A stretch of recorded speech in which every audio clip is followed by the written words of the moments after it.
At 25,000 feet over Germany, the oxygen system failed. The pilot had maybe 90 seconds before unconsciousness. His crew was already slumping at their stations. The temperature outside was 60 degrees below zero. His fingers were going numb. His vision was narrowing. What he did next with a piece of tubing and a broken valve would save 10 men and change how the 8th Air Force thought about survival. But first, he had to stay awake long enough to do it. The morning of November 1943 began like every other mission morning at Thorpe Abbotts, England. The base stirred before dawn. Ground crews had been working through the night, patching flak holes in aluminum skin, replacing engines that had seized, checking fuel lines for leaks. The smell of aviation gasoline hung in the cold air, mixing with the damp of English autumn and the distant odor of coal fires from nearby villages. The 100th Bombardment Group was preparing for another deep penetration into Germany. The target that day lay in the industrial heartland of the Reich, beyond the range of fighter escort for most of the journey. The crews knew what that meant. They had learned it the hard way. The 100th had earned the nickname the Bloody Hundredth, not through any official designation, but through the grim mathematics of attrition. In the summer and fall of 1943, the group had suffered losses that defied comprehension.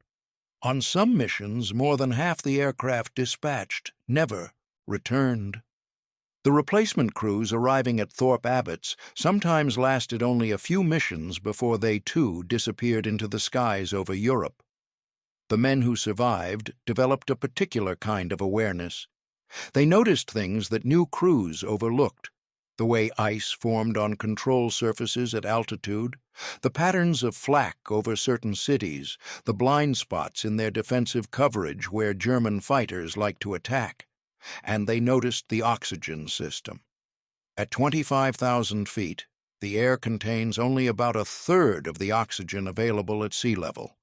The human body cannot function in such an environment without supplemental oxygen. Hypoxia, the medical term for oxygen deprivation, begins subtly. A pilot might feel slightly euphoric, then confused. His judgment would deteriorate before he realized anything was wrong. Within minutes, he would lose consciousness. Within a few more, he would be dead. The B-17 Flying Fortress carried a complex oxygen distribution system. Liquid oxygen converted to gas, flowing through regulators and hoses to each crew position. Each man wore a mask connected to the system.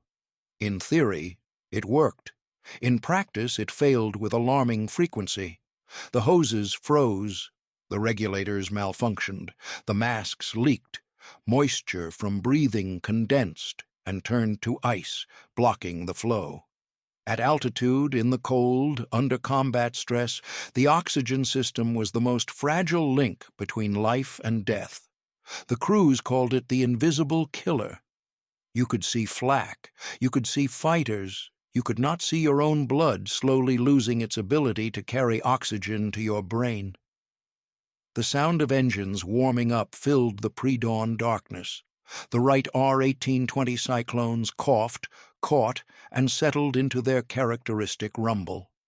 Inside the briefing hut, crews sat on wooden benches, waiting for the curtain to be pulled back from the map, waiting to see how far the red ribbon stretched into enemy territory. Today, it stretched very far indeed. If this history matters to you, tap like and subscribe. Technical Sergeant Walter Koraleski grew up in the flat farmland of Nebraska, where the sky was the largest thing in any direction and machinery was a way of life. His father repaired tractors and combines for neighboring farms during the Depression years. There was never enough money, but there was always work if you knew how to fix things. Young Walter learned early that mechanical problems had mechanical solutions. You studied the machine. You understood how the parts connected. You found what was broken and you fixed it. He was not a natural student in the conventional sense. School bored him. but show him an engine, and he could take it apart and reassemble it faster than boys twice his age. His hands understood things his mind sometimes struggled to articulate. He thought in systems and connections, in the logic of how one component affected another. When the war came, Koraleski enlisted in the Army Air Forces. He wanted to fly, but his education limited his options for pilot training. Instead, he became a flight engineer, the crew position responsible for managing the aircraft's mechanical systems in flight. It was, in many ways, the perfect role for a Nebraska farm boy who thought in machinery. Flight engineers occupied a peculiar space in the bomber hierarchy. They were enlisted men, not officers, but they often knew more about the aircraft than the pilots who flew it. A good flight engineer could diagnose problems by sound alone. He could calculate fuel consumption, manage engine settings, troubleshoot electrical failures, and keep the aircraft flying when by all logic it should have fallen from the sky. Koraleski joined the 100th Bombardment Group in the summer of 1943, assigned to a crew still learning to work together as a unit. His pilot was a second lieutenant from Ohio named Harold Stockton, a quiet man who listened more than he talked and who had the rare quality of trusting his crew's expertise. The first missions were overwhelming. Nothing in. Training prepared a man for the reality of combat at altitude, the cold that crept through every layer of clothing, the noise that made communication nearly impossible, the flak that burst in black flowers around the formation, sending shrapnel through aluminum skin like needles through paper. The fighters that appeared from nowhere, guns blazing, then vanished before you could react. Koraleski learned to manage his fear by focusing on his job.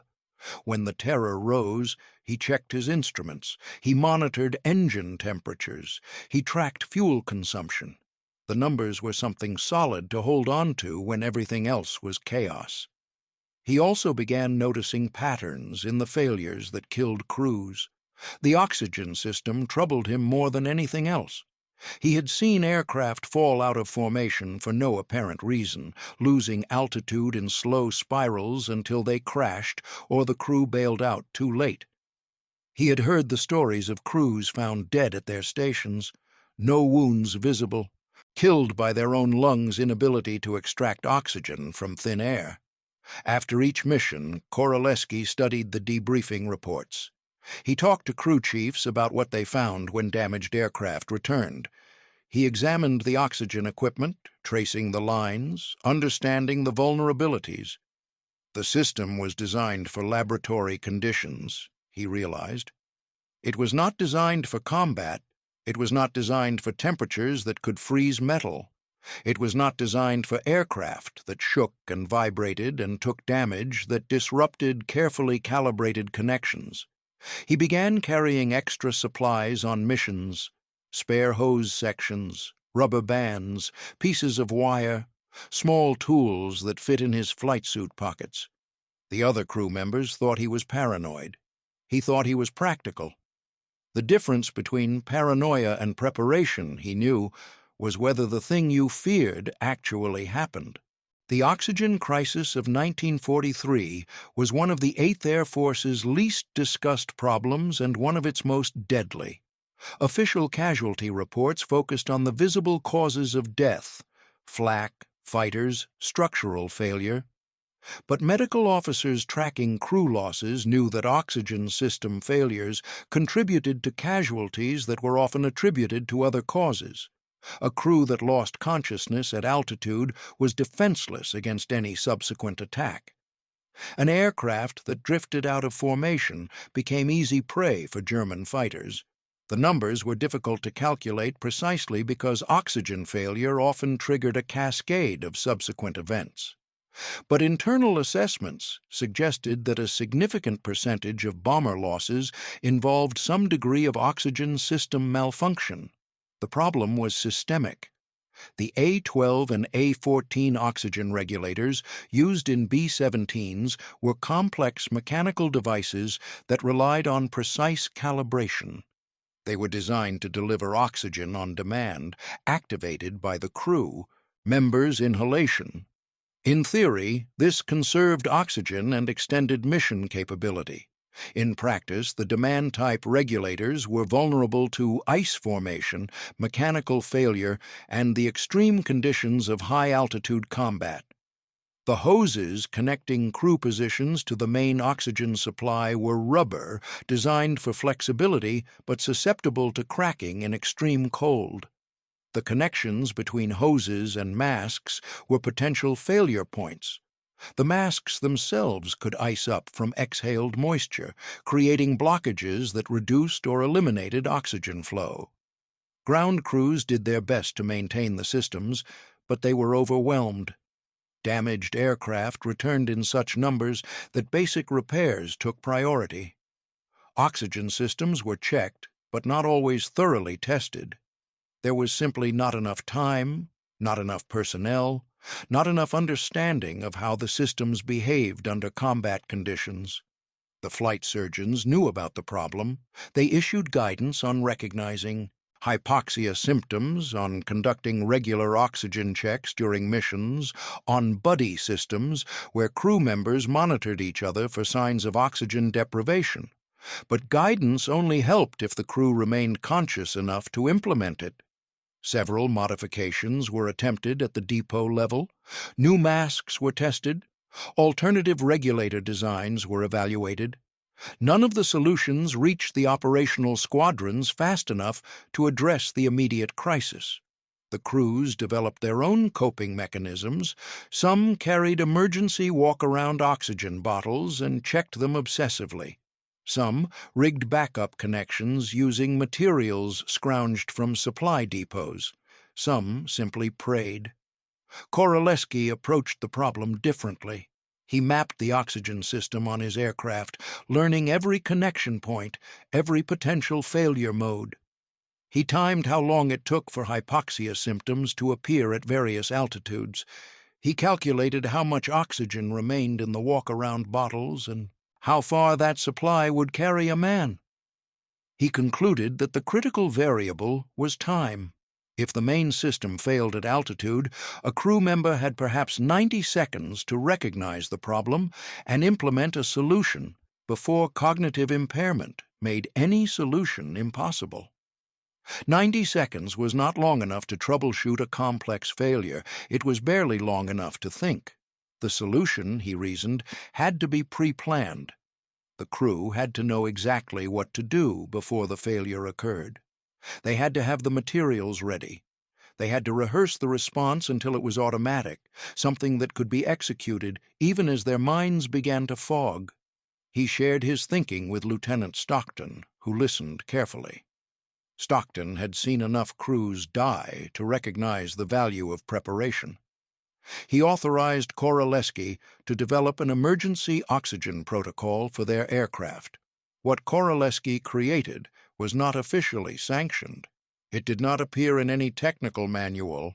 It was a field expedient, born from observation and necessity, the kind of improvisation that war forced upon men who wanted to survive. He called it the bypass kit. It was nothing more than a collection of tubes, clamps, and fittings that would allow a crew member to connect directly to the emergency oxygen supply, bypassing the failed regulator system entirely. The kit fit in a small canvas bag positioned within arm's reach of each crew station. He trained his crew on how to use it. They practiced in the cold of the English winter, wearing gloves that reduced dexterity, working against stopwatch timers that represented the narrowing window of consciousness. Some of them thought he was obsessive. He accepted the criticism. Obsession, he had learned, was just another word for paying attention to details that would kill you if you ignored them. On the morning of November 18, 1943, the 100th Bombardment Group received orders for a mission to industrial targets in western Germany. Koraleski checked his bypass kit before boarding. He did not know that in a few hours he would need every item in that canvas bag. The formation climbed through scattered clouds over the English Channel, the aircraft arranging themselves into the combat box pattern designed to maximize defensive firepower. Koraleski watched the engine instruments, noting the temperatures, pressures, and fuel flows that told him the aircraft was healthy. At 10,000 feet, the crew went on oxygen. Each man connected his mask and reported in over the interphone. The routine checks had become automatic, a liturgy of survival repeated mission after mission. The channel slipped beneath them, gray and cold. The French coast appeared, and with it the first evidence of enemy response. Flak batteries tracked their passage, the black bursts appearing in patterns that seemed random but followed a lethal geometry. They climbed higher as they crossed into German-controlled territory. 15,000 feet, 20,000. At 25,000 feet, the temperature outside the aircraft dropped to nearly 60 degrees below zero. The sky darkened toward cobalt. The earth below became abstract, a map rather than a landscape, the formation drone on toward the target. Fighters appeared, distant at first, then closing in slashing attacks. The gunners fired, their tracers arcing through the thin air. Somewhere to the left, an aircraft took hits and began trailing smoke. Another fell away, its crew bailing out in tiny figures that drifted down into captivity or death. Koraleski monitored his instruments, checked on his crew, and waited. The failure came without warning. He felt it before he understood it. A slight lightheadedness, a sense that his thoughts were becoming difficult to organize. He recognized the symptoms immediately. He was not getting enough oxygen. He checked his regulator. The gauge showed adequate supply, but the demand mechanism was not responding to his breathing. He inhaled deeply, trying to trigger the flow. Nothing. His hands were already slowing as he reached for the emergency walk-around bottle. He connected it and took several breaths of pure oxygen, feeling his mind begin to clear. But the bottle would not last. He had perhaps 10 minutes of supply, not enough to get home. He looked around the aircraft. The bombardier was slumped over his sight. The navigator was moving sluggishly, clearly impaired. In the waist, one of the gunners had collapsed. The entire system had failed. Not just his regulator, but the main oxygen supply to multiple crew positions. Koraleski understood what must have happened. A flak fragment or structural failure had severed or damaged the main oxygen line somewhere in the aircraft's interior. The system was bleeding out, leaving the crew to die quietly at their stations. He had perhaps 90 seconds before hypoxia claimed him despite the walk-around bottle. Once he lost consciousness, the rest of the crew would follow. The aircraft would continue on autopilot until it ran out of fuel or drifted into another aircraft or simply fell from the sky. He reached for the bypass kit. His fingers were clumsy in the heavy gloves. He had practiced this, but practice was not the same as execution under hypoxic stress in combat. He pulled out the components, a length of tubing, a T-connector, a clamp. The portable oxygen bottles carried by each crew member connected to individual regulators, but those regulators were part of the failing system. Koraleski's bypass kit allowed him to connect the bottles directly, creating a crude but functional independent supply. He worked by feel as much as sight, his vision narrowing from the edges. He connected the tubing to his walk-around bottle, then ran the line to the bombardier's position. He created a junction that allowed 2 men to share a single bottle's supply. The bombardier stirred as oxygen reached him. Koraleski shouted at him, the words barely audible through the mask, telling him to hold the connection, not to move. He grabbed another bottle and repeated the process, connecting himself and the navigator. The navigator's eyes were unfocused, but he was breathing. Koraleski moved through the aircraft, fighting his own fading consciousness, rigging connections with fingers that barely obeyed his commands.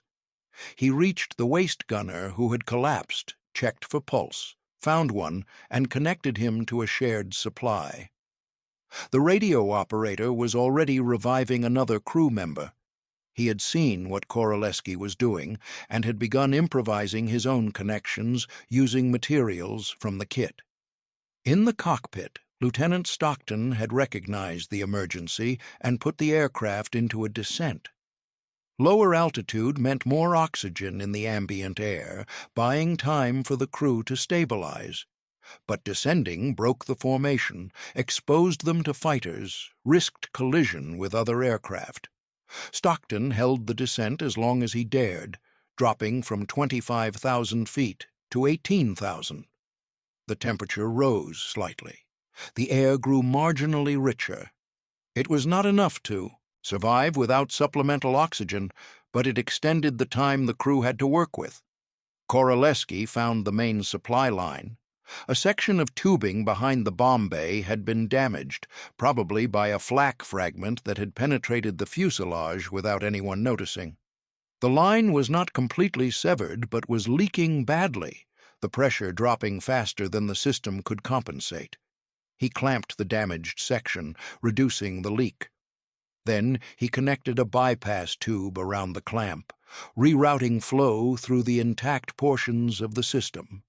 The repair was crude, held together with wire and determination, but the pressure stabilized. One by one, the crew positions reported oxygen flow restored. The men who had been unconscious were reviving, confused but alive. Koraleski checked each connection, adjusted each flow, and finally allowed himself to breathe. The entire emergency had lasted perhaps 4 minutes. It had felt like hours.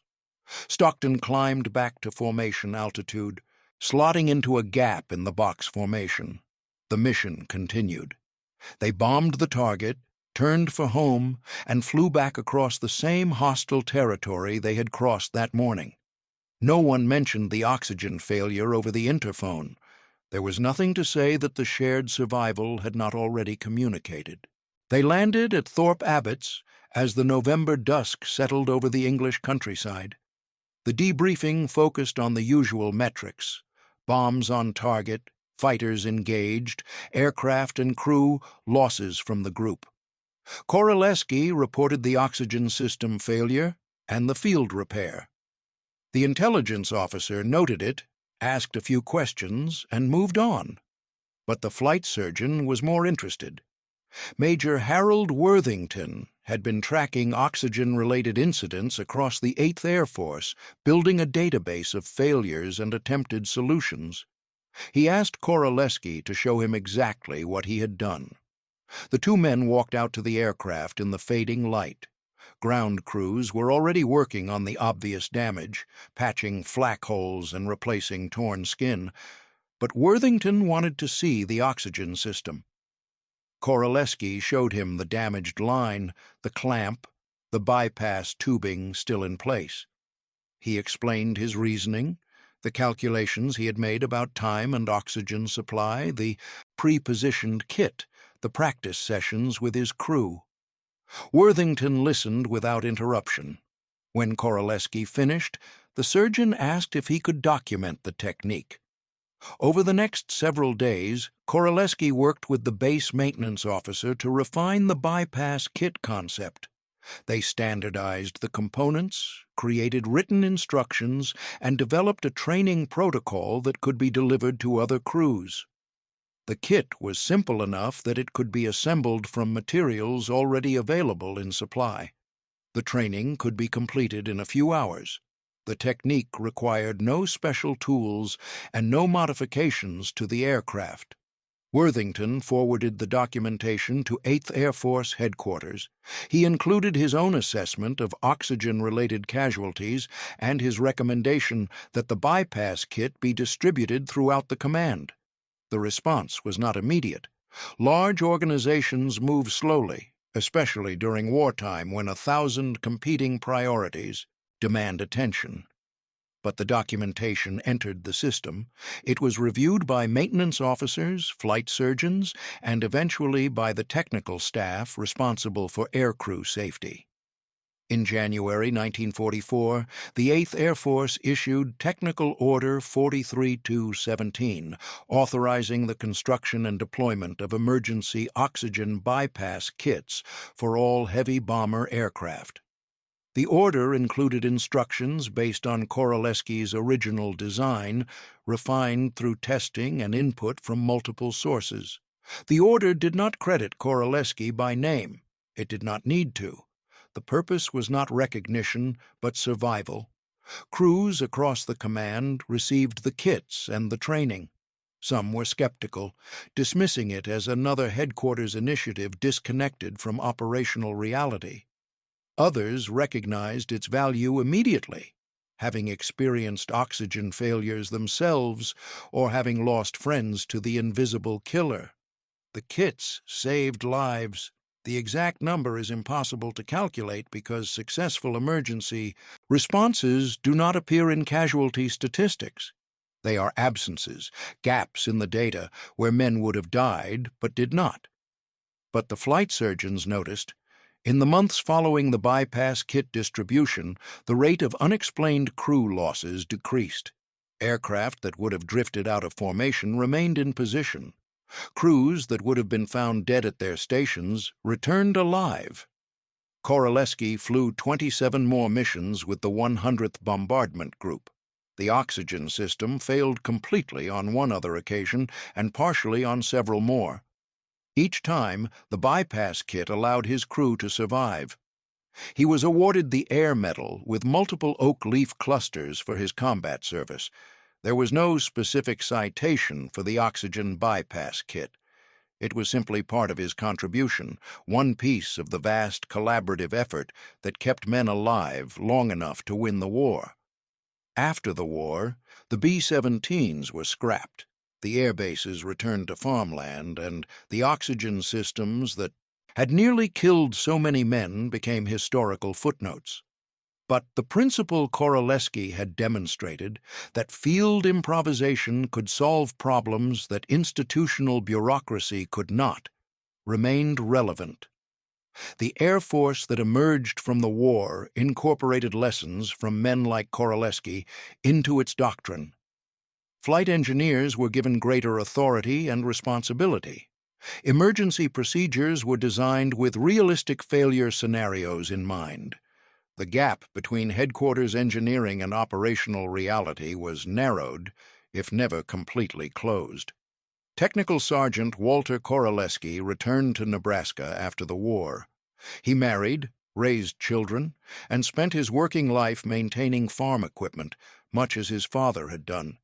He did not speak often about his wartime service. When he did, he focused on his crew, on the men who had trusted each other at the edge of consciousness, on the bonds formed when survival depended on collective action. He kept one of the bypass kits.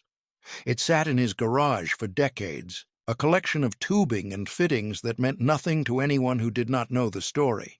The systemic impact of the oxygen bypass kit extended beyond the immediate problem it solved. The success of the field expedient solution highlighted a broader issue in American military aviation, the gap between equipment design and operational use. Engineers developed systems in laboratories and test facilities. Combat crews discovered the limitations of those systems under conditions the engineers had never anticipated. The oxygen crisis of 1943-1944 was a case study in this disconnect. The regulators functioned within design parameters. The hoses met manufacturing specifications. The overall system had been tested and approved, but the tests had not accounted for the cumulative stress of combat operations, the vibration, the temperature extremes, the damage from enemy fire, the wear from mission after mission. The bypass kit was not a permanent solution. It was a workaround, a way to survive until better systems could be developed. But it demonstrated that operational crews, possessed knowledge that headquarters engineers lacked. The men who used the equipment daily understood its weaknesses better than the men who designed it. This recognition led to changes in how the Army Air Forces approached equipment development. Operational feedback loops were strengthened.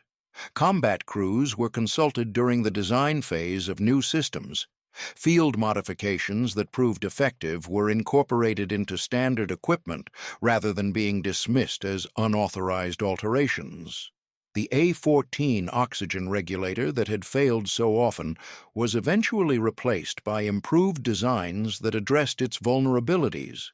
The new systems incorporated lessons from the field, including redundancies and emergency backup capabilities that echoed the bypass kit concept. By the end of the war, the 8th Air Force's oxygen-related casualty rate had dropped significantly. Multiple factors contributed to this improvement: better equipment, better training, better medical understanding of hypoxia. But the bypass kit remained in use throughout the conflict, a backup system for backup systems, a final line of defense against an invisible enemy. The men who survived the oxygen failures carried the experience with them for the rest of their lives. They understood in a way that non-combatants could not how fragile the boundary between life and death could be. A damaged tube, a frozen valve, a tiny fragment of steel in the wrong place, and consciousness slipped away like water through fingers. They also understood what it meant to be saved by preparation. Koraleski's foresight, his obsessive attention to a problem others dismissed, had given them the tools to survive when the system failed. The lesson was not lost on them. Many of the survivors carried that lesson into their post-war lives. They became the kind of men who checked things twice, who anticipated problems, who kept emergency supplies in their cars and first aid kits in their homes. They had learned that the difference between living and dying was often nothing more than having thought through what could go wrong. The 100th Bombardment Group lost 229 aircraft and more than 1,800 men during the war. It remained operational until the German surrender, its ranks replenished repeatedly as losses mounted and new crews arrived to take the places of the fallen. The group's history includes stories of extraordinary courage under fire, of pilots who flew crippled aircraft home, of gunners who fought until their ammunition ran out. The oxygen bypass kit appears as a minor footnote in this larger narrative, a technical detail in a story dominated by combat and sacrifice. But the men who were saved by those kits did not consider them minor. They considered them the reason they were alive to tell their stories, to raise their children, to grow old in a country that remained free. Walter Koraleski died in 1997 at his home in Nebraska, surrounded by family who knew him as a farmer and mechanic, a quiet man who fixed things. His wartime service was acknowledged at his funeral, but not elaborated upon.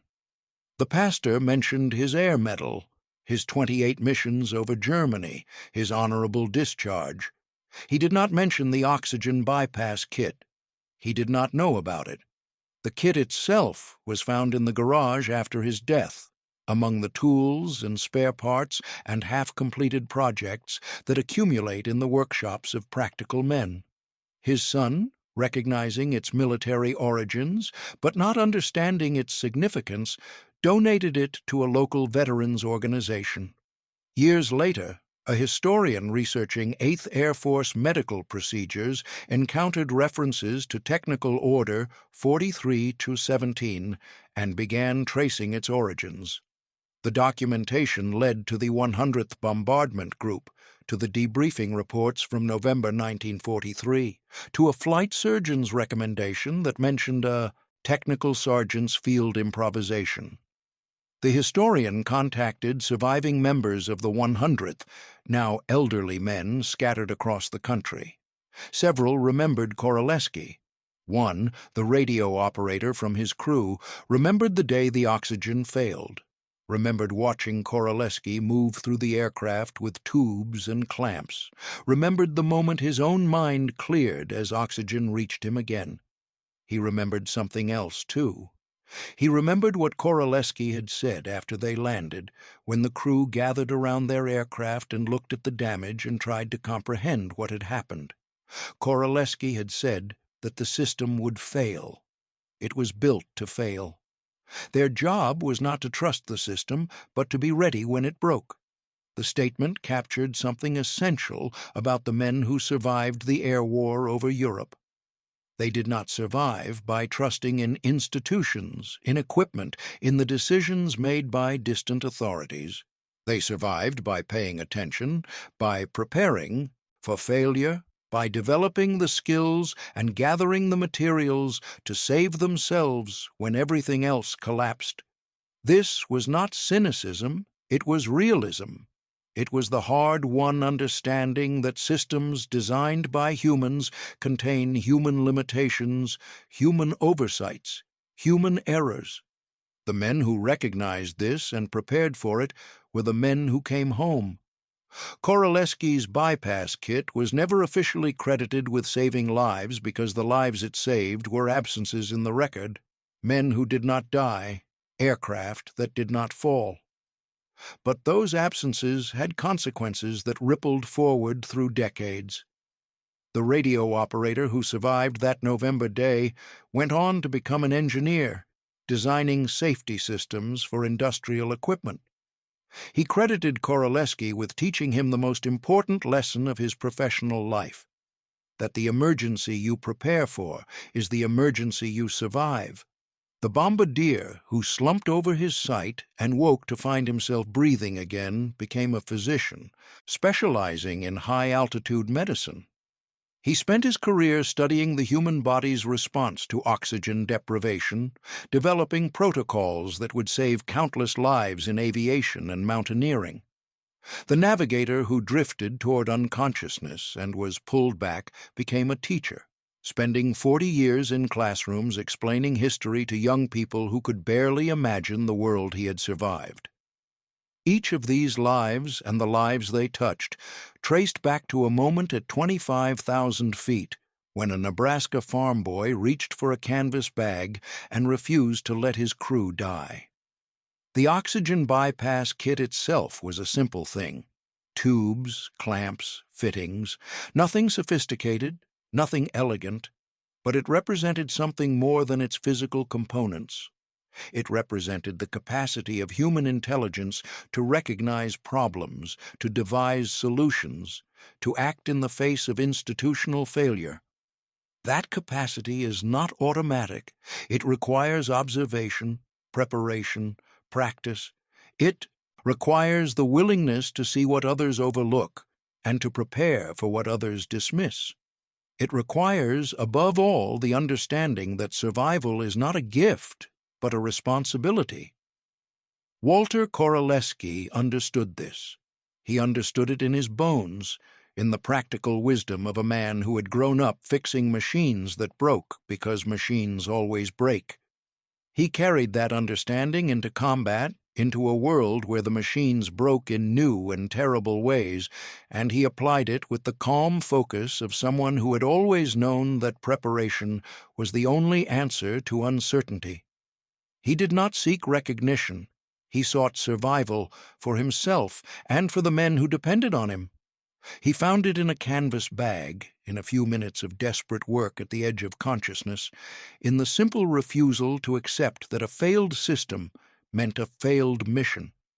The men he saved carried his gift forward into lives he never saw, into families he never met, into a future he helped create by keeping them alive long enough to reach it. At 25,000 feet in the thin and frozen air over a continent at war, he built a fix in seconds that lasted for generations. That is the measure of a man who understood that the system fails, and the question that matters is what you do when it does.